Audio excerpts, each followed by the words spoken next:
Très heureuse de vous retrouver sur 8 Mont-Blanc, c'est l'heure du journal. Nous sommes le jeudi 4 mai 2017, voici les titres. En 2012, EDF a lancé un vaste chantier pour remplacer intégralement la conduite d'eau forcée qui alimente la centrale de Passy. L'eau puisée dans l'Arve au niveau du barrage des Ouches circulait jusqu'ici dans une canalisation datant de 65 ans. Elle est en train d'être remplacée. Nous sommes allés faire un tour sur le chantier. Une info pratique ensuite dans ce journal avec le programme Habiter mieux. L'Agence nationale de l'habitat porte ce dispositif pour inciter les particuliers à améliorer la performance énergétique de leur logement. Nous tâcherons d'en savoir plus.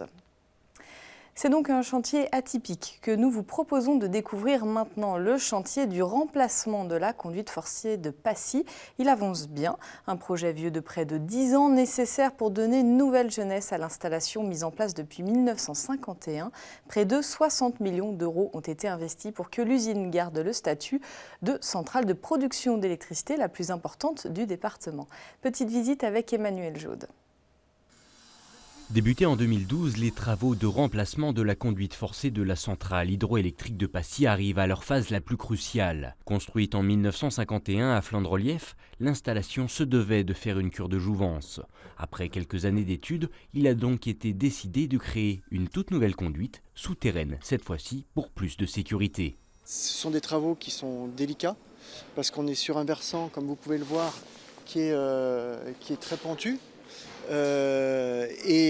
Travailler à proximité d'une conduite forcée en exploitation, c'est pas possible pour des raisons de sûreté. On ne va pas prendre le risque d'endommager une conduite avec des répercussions en aval. Il ne faut pas oublier qu'en aval, on a la RN 205. Après le forage vertical de 230 mètres accordant une galerie en pente douce de 380 mètres, l'installation des tronçons a donc pu s'enchaîner.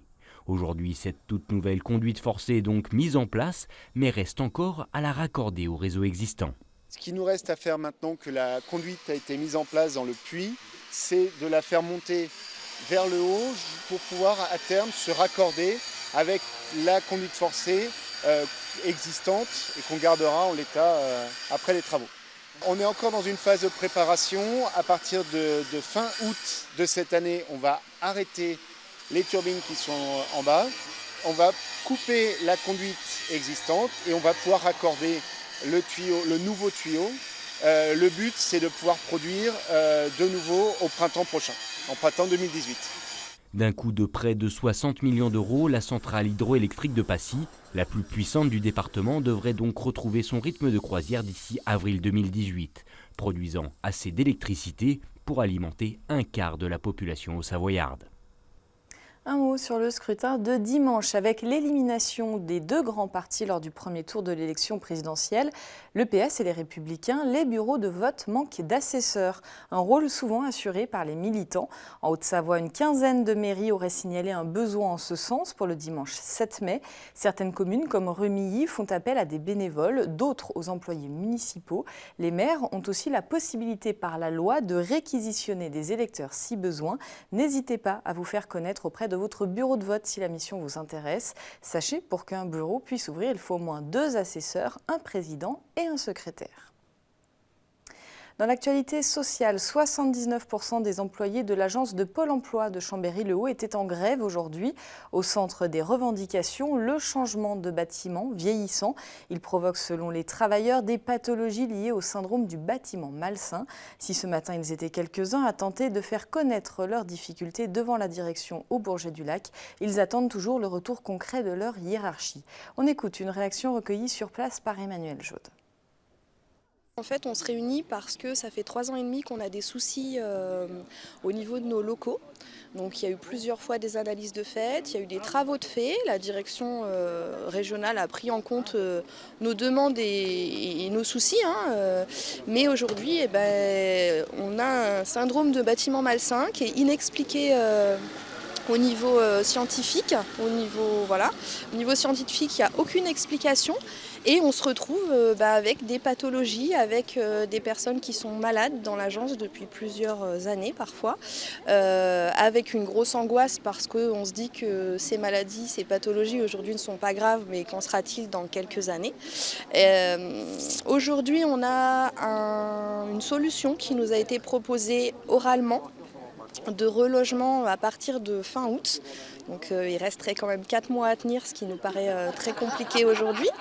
Mais on a besoin de certitude, on a besoin d'écrits. Donc aujourd'hui on est là pour rencontrer la direction. Depuis quelques années, collectivités et État souhaitent inciter les propriétaires à rénover leurs logements pour réduire leur empreinte énergétique. Certains logements ont en effet besoin de travaux de rénovation pour être mieux isolés et mieux chauffés. Il suffit parfois d'améliorer son système de chauffage ou de production d'eau chaude par exemple. L'Agence nationale de l'habitat aide certains propriétaires à réaliser ces travaux. Le programme Habiter mieux rencontre un véritable succès en Pays du Mont-Blanc. C'est un reportage d'Olivia Boisson. À Salanches, la maison de Carole Plassard est en travaux. Le toit est entièrement rénové ainsi que 2 fenêtres. L'objectif, améliorer l'isolation et être mieux chauffé. Mais ces travaux ont un certain coût. C'est pas toujours évident de pouvoir payer des travaux alors que l'obligation, on a quand même l'obligation de pouvoir s'isoler, se loger mieux et l'aide n'est pas négligeable. Sur 20 000 € de travaux, Carole Plassard a quasiment touché 12 000 € d'aide. Comme des centaines de familles, elle a fait appel au programme Habiter mieux, qui sélectionne ses bénéficiaires selon des critères bien précis. C'est sous condition de ressources. Voilà. Donc, il y a cette première condition. Et la deuxième condition, c'est que les travaux doivent permettre d'avoir un gain énergétique de plus de 25%. Ça, c'est le technicien qui le calcule en venant sur place en fonction des travaux. En fait, il fait un diagnostic thermique.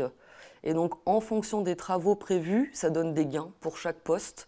Et pour les subventions, donc, c'est 25% de gains énergétiques minimum. L'objectif de ce programme, améliorer 320 logements sur 5 ans. Les ressources modestes et très modestes peuvent éventuellement en bénéficier.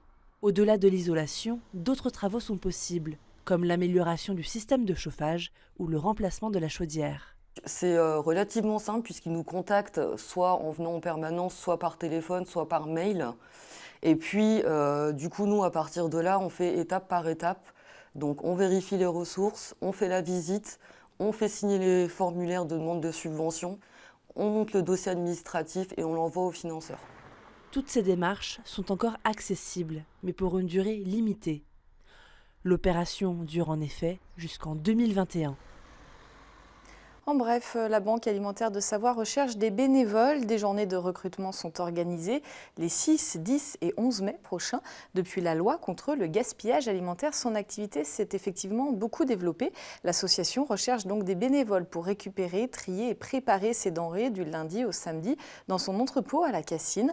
Vous pouvez rencontrer les équipes ce samedi sur le marché de Sambéry et les 10 et 11 à l'entrepôt de la Banque alimentaire. La Banque alimentaire, pour rappel, redistribue les denrées alimentaire à 28 associations sur le département pour aider les plus précaires.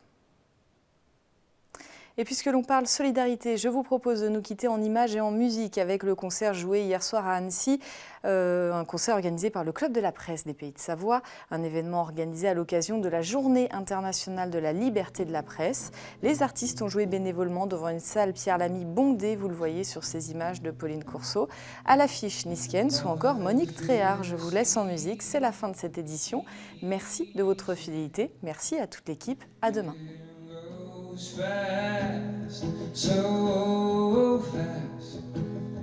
It is falling down. I am bleeding.